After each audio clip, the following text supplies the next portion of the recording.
नियम तो सिद्धांत सत्या सिद्धांत वेद राष्ट्रगुण धनवान। स्वाध्याय सब समरसौ सचेतसा भरे पसौ मायच्च गुहि गुसिष्ठं मायच्च पतिं जातवेदसौ शिवौ भवतमद्यनः। मंत्र भजन नहीं है, यह वेदांत की सबसे उच्च अवस्था है। इसमें देखते हैं जिस प्रकार वायु की प्रसिद्धि होती है, वायु वस्तु को खींचती है और छोड़ती है, तो ठीक उसी प्रकार हम में बल है कि हम कुछ करना चाहते हैं।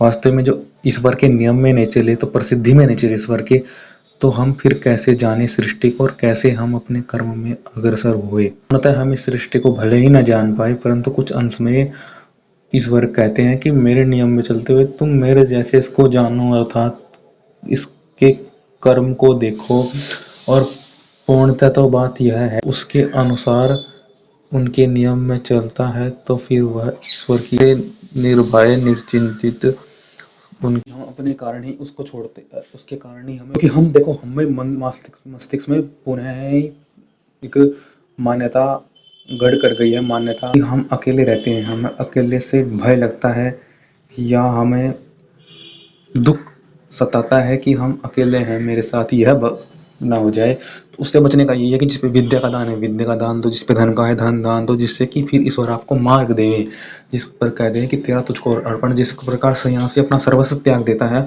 तो निर्भय व निर्चिंता रहित हो जाता है। तो हम पूर्णतः तो त्याग नहीं सकते कि हम चले कहाँ पर, तो जितना है उससे ही मार्ग बनाते हुए चलते जाएं।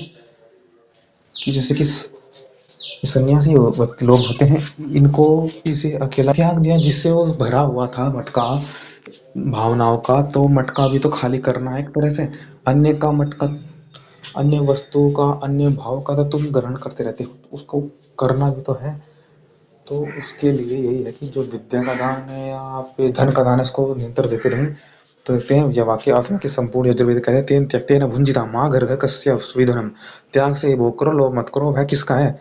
वह यह त्याग मात्र किसी वस्तु का नहीं है, बल्कि स्वत्व ऑनरशिप के अभिमान का है। जब हम नियम साधना तब उपवास इन सब का अहम पाल लेते हैं, तो वह भी एक नया बंधन बन जाता है। नियम में रहने लगे, नियम के अभिमान को हमें सिखाता है कर्म करो, पर फल और अधिकार को प्रभु के चरणों में समर्पित करो। कर्म 100% नहीं किया, कर्म करने के लिए कि जिससे कि तुम्हें पता है कि इस नियम पे चलना है, पर ये नहीं कि इसमें वाहवाही अपनी लो, उसमें उसकी चर्चा करते रहो, उसमें भ्रमित न रहो, उससे दूर निकल जाओ आगे। प्रेममयी उपासना का रूप जो कहता है मैं नियम से उठता हूँ, मैं हर दिन ध्यान करता हूँ, मैं उपवास करता हूँ, मैं प्रभु से दूर हो सकता हूँ, मैं प्रभु से दूर हो सकता है, क्योंकि वहाँ मैं अभी भी जीवित है। लेकिन जो कहता है प्रभु सब तेरी है, जो कुछ हुआ तेरे ही द्वारा हुआ, मुझ में करने वाला भी तू है, और जो हुआ वह भी तेरा ही प्रसाद है, वही सच्चा उपासक है। मर वही होता है जो अपने स्वतः को समर्पित कर देता है, जब कुछ भी मेरा नहीं रहता, और जो दुख मोह भय कुछ भी नहीं रहता, तब आत्मा उस परमात्मा में लीन हो जाती है। जहाँ कर्म है पर अभिमान नहीं, जहाँ उपासना है पर प्रदर्शन नहीं, जहाँ प्रेम है पर कोई अपेक्षा नहीं, तेरा तुझको अर्पण ही भाव। इसका अर्थ जो कुछ तूने दिया प्रभु, मैं उसी को तेरे चरणों में अर्पित करता हूँ। अब मैं नहीं, वस्तु ही तू। नियम का भी मोह नहीं, सिद्धि का भी लोभ नहीं, और सिर्फ प्रेम, समर्पण और शांति।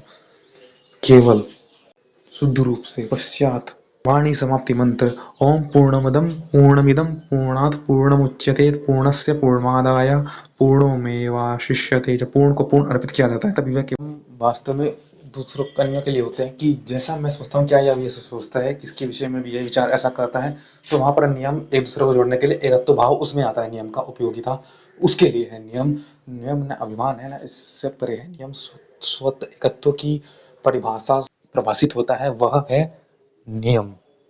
जो एकत्व को जोड़ता है वही